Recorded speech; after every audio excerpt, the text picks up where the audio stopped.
Hello, morning guys. Tingnan natin tong hydraulic cylinder, no? Na OTC Tools and Equipment. So, burado na siya. Pero ang nakalagay dito sa likod, yung naka-ukit talaga, 25.8 tons. Dito, wala na, hindi ko na mabasa. 25.8 tons. At 10,000 PSI maximum. And then may nabasa ko dito 6 1/4 inches stroke. Yan lang binasa ko lang siya. Pero yung 25.8 dito makikita nakaukit. Yan. So pag pininturahan yan, lalabas yan. So ang gagawin natin dito, nag-leak na kasi ito noon.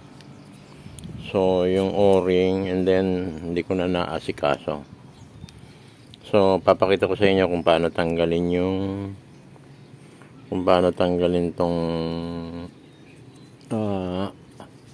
cylinder rod, no, sa loob. Yan.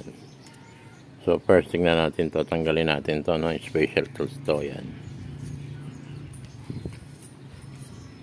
Ito masikip to, kaya lang nabuksan ko na.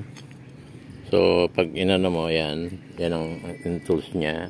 Or pupukpukin mo na lang dito sa may gatla, yan. Wag lang mapupudpod. So kailangan sharp din ang So ang exact niyan, pantanggal ito. So sakto siya. Yan, napakadali Pwede ko ng kamay niyan. Nabuksan ko na kasi ito kaya medyo madala. Nandito yung leak niya. Niyang So tingnan natin siya na. I-demo ko lang sa inyo kung paano hugutin to kasi nang dati hindi ko mahugot Wala na ring wala na ring fluid na. Tinanggal ko na. Kasi inano ko to, hinahanap ko, hindi ako makakita ng seal, oil seal niya. Ito sa ibabaw may siya O-ring madali lang yung oil seal niya. So tanggal natin guys, hindi mahahatak pa. So yung inner pack, nandito yung spring, tatanggalin mo. Ito ibang klase, ito OTC ito Pakita ko sa inyo. Yan. Ayun guys, ang kasama nga pala nito ito. Yung pump niyan. Ito guys, yung pump niya. Ayan. Yung pambomba para umangat yan. Yan. Ito. Nalagay mo dito sa dalawa yung pinaka hose. Natabi muna natin to. At wala pa dito yung trouble, no? Ito lang ang i-demo natin ngayon.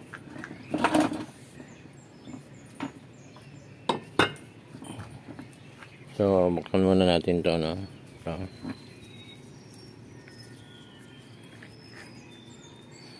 medyo magaang na kasi nabuksan ko na ito So, ang susunod na para maamangat yan. Itong nasa ilalim yan, pakita ko sa inyo yan. May Allen wrench siya. Kita siya, yan. Medyo maliit. Hanap tayo ng mataba-taba dyan. So guys, ito nakakita tayo ng Allen wrench. Antayin kung sakto. Yun, sakto. Ayan. Guys, maluluwang na ito, no? Pero pag unang mo, mahirap. So, dito nga pala yung ibang model nito. May model nito OTC. Yung ibang inner pack, nandito yung pinaka flat screw niya. Dutin mo dito, yung flat niya. Magre-release yung spring, lalabas tong pinaka rod niya. Yung cylinder rod. Pero itong OTC dito lang sa yan sa ilalim. Meron siyang Allen wrench. Yan.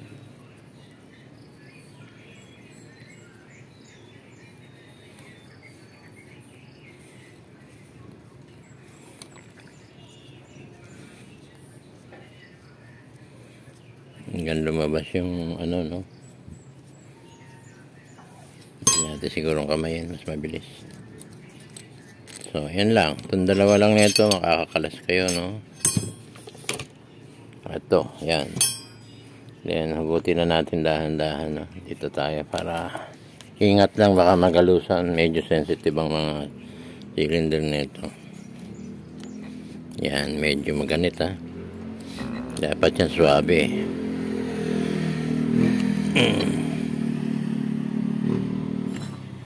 Yun. So, nawala na yung oil seal dito sa baba. And then, yan. Lilinisin ng todo yan. So, ganun lang ang pinaka, ano niya, no? Ito, hindi ko matanggal masyadong kumapit. Bababa ko ito para, ano. And then, guys, ito ang hindi ko ano pa, no? Ito, pag nandito yung yan, spring to eh, yan yun, spring. Ngayon ito ang ano, kung saan mo iipit para maikot tong, para lumabas tong ano, tingnan dali. Baba natin, meron pa siyang ano dito eh, meron pa siyang mga seal, oil seal dito. And then sa ilalim nito yung ito, sa ilalim nito o-ring, hihigpitan to. Yan. At the same time, sa loob nito mayroon pang ano, oil seal. Ika, baka gumulong to. Yan natin to. Gumulong. Yan. Layo na natin. So, hindi mo malabas to, no? Ito ang iikutin. Hindi siya ano kung saan mo papakapitin. Hindi pwedeng pakapitin dito. Possible dito na. Hindi ko rin maano. Pag nabungi ito, wala na, mahirap eh. So, itong lock nito, hindi ko pa rin natatanggal to. Napakahigpit kung paano tatanggalin. So, sa ngayon, hanggang dito lang muna tayo, hanggang hindi natin nabibili ng oil seal to. Hindi ko pa rin uli nahanap, pero dati ko nang hinanap to. Sa ngayon, pinakita ko lang. Ito medyo pupunas-punasan to. O lalagyan ko na lang siya ng oil. Nandito natunaw na yung oil, yung o-ring niya. Ayan o, kaya madumi. So, dapat ito medyo malinis to, yan. Kung possible, hugasan ko lang ng diesel hanggang medyo ano, and then wala akong makitang modelo nito na ano pa, kung paano hugutin tong ito, dito hugutin. So, ibang klase naman to, hindi naman to ang pang ganyan yan. Pwede rin to, kaya lang maliit to.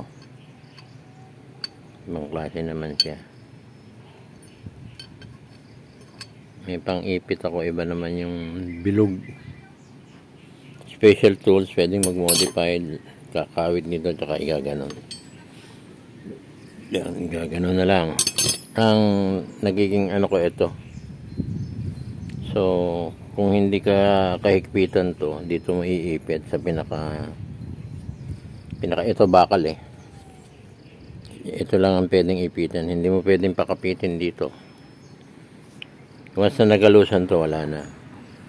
Dapat malinis na malinis kumbaga sa ano, poging-pogi ito. Hindi rin dito kasi nandito yung oil seal niya. Yan. By the way, leave it here muna. Wala pa tayo sa section na yan. Pag nakabili na nito, tsaka natin batakin to. Ito, madali naman mag-modify to. Meron akong ano. Lalagyan mo lang ng ganyan yan. Yan. Gaganunin mo lang yan. O kaya paluin mo lang. Ito lang, iipit mo dito.